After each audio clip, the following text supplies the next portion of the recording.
Hello YouTube, what up? It is Mark Aaron here. Been a while since I posted something, but just watched the WWE Fastlane PPV. So yeah, another target audience specialty here for the wrestling fans. Uh, just a quick note from my last video. It kind of cut off at the end, and I figured instead of making a little quick video to finish off, I would just add it right on to the beginning of this, which is what I'm doing. So I was saying, you can call pro wrestling choreographed, you can call it predetermined, words like that are fine. Just don't use the F word. Don't call it fake, because what those guys and girls do, I mean, it hurts. Not all of it, sure, but a lot of it hurts, and I don't see you getting in there doing it, so don't call it fake. Certainly don't call it fake to any one of them, because you will not like the results. Look up David Schultz if you want to see what I mean about that. So yeah, got my trusty notes here, because, again, it's like a 3-4 hour show. So trying to, remember all this and do a review, not going to happen. So I just jot down quick notes while I'm watching it. Yeah, it's Fastlane, the show right before WrestleMania. They might as well call it Filler Mania, because nothing ever really great happens. I mean, don't get me wrong, it was a decent pay-per-view all in all. But as far as plot lines and titles go, you're not going to see much change. They might as well not even do the show in that respect. So anyhow, the pre-match this time, at least what I caught of the pre-match, I turned it on like 10 minutes before it's supposed to start, so I didn't watch the whole pre-match, the whole pre-show. I didn't, like I said before, I don't always bother with that usually. But anyway, I turned it on, and it was New Day, being Big E and Xavier Woods, no Kofi out there, going against Rusev and Nakamura. What I saw wasn't horrible. Obviously, the New Day won because of what happens with Kofi later on. It's that whole 50-50 booking thing. Once one team or member of a team does something good, you can pretty much guarantee the other member ain't going to do too good. So yeah, New Day got the win on that one. Then we opened up to the proper show. Top of the hour was Miz and Shane, the best tag team in the world, versus the Usos, who are the defending champions in this match. Yeah, not too much to speak of. I mean, it was a decent match. There was a really nice spot where Shane and one of the Usos was coming off opposite ropes. Like, Shane was going to do the coast to coast, and then the other Uso hopped up on that side to protect his brother, which was really cool right there, but they didn't stop there. The Uso jumped off, and then Shane jumped off, and they kind of collided there. It was pretty good. It was a pretty nice spot. I got to give him some credit for that, as bad as Shane is. So after that spot, the finish came pretty damn close to after that. It was a pin on Miz. After he went for a frog splash, the Uso got his knees up, and that was it. Now, being this pay-per-view's in Cleveland, Miz got like a tremendous reaction. The crowd loved him. That's probably why one reason he's been a face the past couple months to lead up to this, which is going to lead into Mania, obviously. So after the match, they went over to the Miz's dad in the front row and, raised his hand and did junk like that. And it was just a matter of time before one turned on the other, and sure enough, as soon as Miz turned his back, Shane attacked him, keeping Miz the face, making Shane the heel, which makes sense because he's the authority figure anyway, and WWE loves their friggin' heel authority figures, as we know. So, there's that. It was a pretty weak beatdown, but what can you expect from Shane McMahon? I mean, dude shouldn't even be in there, really. But, I mean, for what it was good. It looked like Shane potatoed him a few times to make it look better, because that dude has the absolute worst work punch in the friggin' business. So, yeah, not much else to say there. Then we had a backstage mock Shield promo, which was kind of, I don't know, I kind of like when they do stuff like that. It's like an additional rub-in, like, haha, if you on the Shield. But McIntyre, Corbin, and Lashley did a little old-school Shield promo where they picked up the camera from the back and talked into it and then dropped it, which was cool. Nothing bad there. Then we had Elias cut in the ring where he did one of his little songs. Pretty entertaining. I like Elias. They need to put him in the ring more, but other than that, at least they gave him some airtime, so that's nice. Then next up, we got the SmackDown's women's title match. It was Asuka, who is the champion, defending against Mandy Rose, God's greatest creation. That's a funny moniker, anyway. She was accompanied by her partner, Sonya Deville. Usually when somebody's accompanied like that, you pretty much know they're going to play into it somewhere at some point, and that's exactly what happened here. At one point in the match, I think Sonya missed her spot because she started digging under the ring for something, and then kind of let that go and moved on. And the match continued a little bit, and then Sonya went out of the ring again, pulled out a kendo stick, I think it was, and then she left the apron up on the mat, which they never do that, so you kind of figured something was going to happen with that, of course, and it did.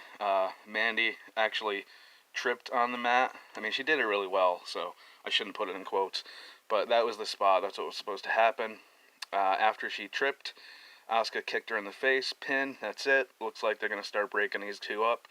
I don't know if they're going to feud at Mania. I don't see much point in that, but they'll probably break up for good at Mania. I see that more happening. But who knows? That's just me thinking out loud. Then we cut to a backstage shot of Kofi waiting outside of the McMahon's office, because in the pre-show, basically, that's why Kofi wasn't at ringside for that New Day match to open up the show, because he got called back to the McMahon's office to talk to them about the title match that night. So he was waiting outside the door, and friggin' Big E and Xavier Woods catch up to him in the back, and they're basically like, "What? You've been waiting here this whole time? That was over an hour ago." Blah blah blah. So Big E knocks on the door. They pretty much barge in.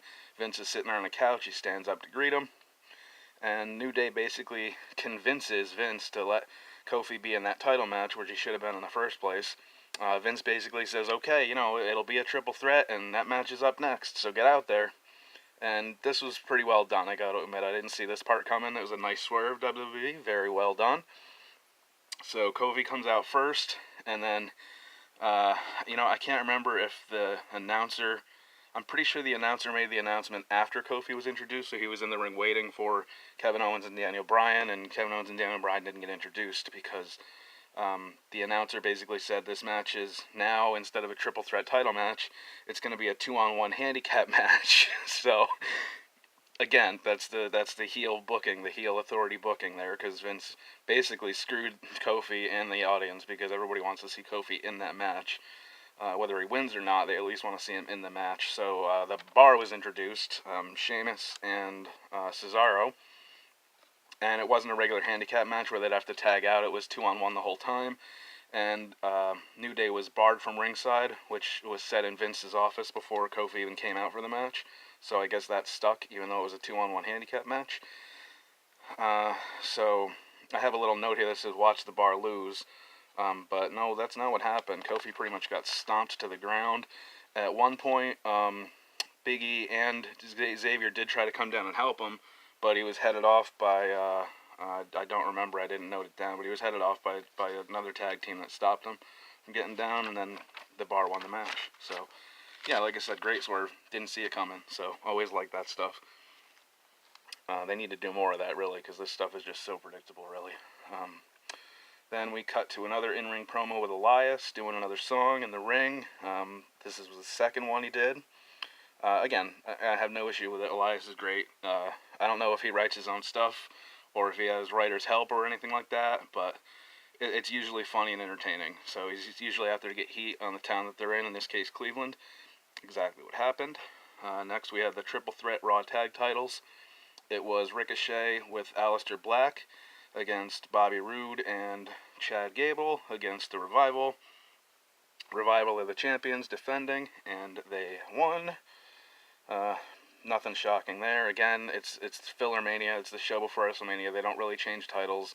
They don't really do much in that regard. So yeah, Revival got the pin on Gable for the win. A little post-match action to highlight Ricochet and Aleister Black, because they didn't really do much in the match. I mean, they hit a couple of regular spots, but that was about it. So they let them do a little post-match beatdown to highlight them a little bit more. Next we have... Man, it's cold out here. Next we got a U.S. title match. It's a Fatal 4-Way. It was R-Truth versus Andrade versus Rey Mysterio Jr. versus defending champion Samoa Joe. Obviously, again, Samoa Joe wins and retains. They're not going to switch a title like that right before Mania. I'd be amazed if they start doing that, which they probably should start doing that, because that would make it a little less predictable. He put a clutch on Mysterio, who passed out. So Joe retained by submission. Next, probably, this was pretty predictable, honestly. That was the Raw Women's title match. Sasha Banks and Bayley, the champions. Again, another title match, so again, predictable. Versus Nia Jax and Tamina, who probably should get some kind of push soon. I mean, I can see them taking the titles from Sasha and Bayley when it happens. It just didn't happen on this occasion. Sasha and Bayley retain. Another post-match beatdown. Nia Jax and Tamina beat up Sasha and Bayley a little bit, and Beth Phoenix was on the commentary, so she basically ended up in Tamina's face, and Beth hit Tamina, and Tamina wailed on Beth. Obviously, Nia Jax jumped in, 2-on-1, so Beth was getting the worst of that for a second. Natalya comes running out for the save. That didn't work, because again, it was already 2-on-1. So the Samoans ran wild at the end of this one. Nothing horrible there. Nothing crazy either. They lost, but they stayed strong. That's what the whole post-match thing was about. That's what the beatdowns usually are about, keeping people strong so they don't look like wusses after they lose their match. Next, we had the actual WWE title match. I put question marks after it because I didn't know if they were going to try to swerve us again or anything like that. But it actually happened this time. It was a triple threat, like Vince said, so he wasn't lying. He just didn't have Kofi in the triple threat match. It ended up being Kevin Owens versus Daniel Bryan versus Mustafa Ali, who should have been in Kofi's spot to begin with. The only reason Kofi was there was because Ali got injured. So now that he's back, he got put right back into the match, which, silly, kind of stupid, because he wasn't there to earn the spot, so, it's kind of see-through booking in that respect. Anyway, Daniel Bryan was the champion, and he retained. Same old story, blah, blah, blah. There was a nice spot to finish this match, though. Daniel Bryan came off. He basically hit a knee to Ali, who came off the ropes trying to do a move. So, predictable finish, as in Daniel Bryan winning, but the spot that they made it happen with was pretty nice. Gotta give credit when they do stuff like that. Next, we have Charlotte Flair versus Becky Lynch. This was another very predictable one. I even put my note underneath says Rousey gets involved with a question mark, and sure enough, I don't know how far through it, but the gist of this match was if Becky won, she gets implanted into the main event at Mania for Charlotte Flair and Ronda Rousey to make it a triple threat. If Charlotte won, it was going to stay a one-on-one between Charlotte and Rousey. So obviously Rousey's getting involved. It's just a matter of when and what she does. And that's exactly what happened. She ran down when Charlotte had the figure 4 locked on Becky and was trying to turn it into the figure 8 where she bridges, which is, a nice little twist on her father's figure 4. So it's, she made it her own kind of, which is nice. But before she even bridged, Ronda came running out and then jumped in the ring and then hit Becky. So Becky gets DQ'd, quote-unquote, technically. So she wins the match by disqualification, so she's inserted into the title match, which is what Rousey wanted the whole time. She was kind of championing for Becky before, so, that all made sense. It all worked. And then we had another Elias song segment. Like I said before, these are funny. These are good. I like them. Rather see him in the ring. Like, if they did a couple of segments and then he had his match, that'd be a better way to do it, but I guess they just didn't put him on this show for whatever reason. Orton came out at the end of this one and RKO'd Elias, which probably sets up a match for them at WrestleMania. Not a bad idea. Better than just seeing him sing, because he's great in the ring too. Next we had our regular WrestleMania 28 Days Away promo deal.